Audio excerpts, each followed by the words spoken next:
में सदस्य देशों ने अपने लिए विकास बैंक को दी मंजूरी। बैंक की शुरुआती पूंजी $100 अरब होगी। ब्राजील, रूस, भारत, चीन और दक्षिण अफ्रीका इस बैंक को 20-20 अरब डॉलर की राशि देंगे। इसका केंद्र चीन के शंघाई में होगा, जबकि इसका पहला CEO भारतीय होगा। प्रधानमंत्री नरेंद्र मोदी ने ब्रिक्स के छठे शिखर सम्मेलन में कहा कि मानवता के दुश्मन आतंकवाद को कतई बर्दाश्त नहीं किया जाएगा। ब्रिक्स शिखर सम्मेलन से इतर प्रधानमंत्री नरेंद्र मोदी की मुलाकात रूस के राष्ट्रपति व्लादिमीर पुतिन से भी हुई।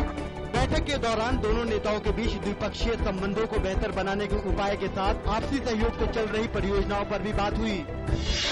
फोर्टालीजा घोषणा पत्र में ब्रिक्स देशों ने नए क्षेत्रों में आपसी सहयोग बढ़ाने पर दिया जोर। ब्रिक्स देशों ने आयात और ऋण सुनिश्चित करने के लिए सहमति पत्र पर भी किए हस्ताक्षर। राज्यसभा में गाजा इजरायल संघर्ष पर हुआ हंगामा।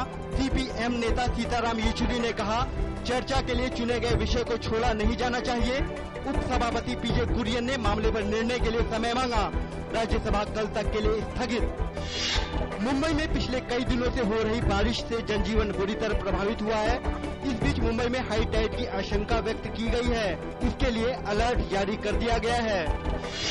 जम्मू कश्मीर में सीमा पर पाकिस्तानी सेना के एक बार फिर संघर्ष विराम का उल्लंघन किया गया है। RSपुरा सेक्टर में हुई गोलीबारी में एक जवान शहीद हो गया, जबकि 3 जवान घायल हो गए। गृह मंत्री राजनाथ सिंह ने कहा है कि सरकार तटवर्ती क्षेत्रों की सुरक्षा को लेकर प्रतिबद्ध है। राज्यसभा में एक प्रश्न के जवाब में गृह मंत्री ने सरकार के तटीय क्षेत्रों की सुरक्षा के लिए उठाए गए कदमों की जानकारी दी।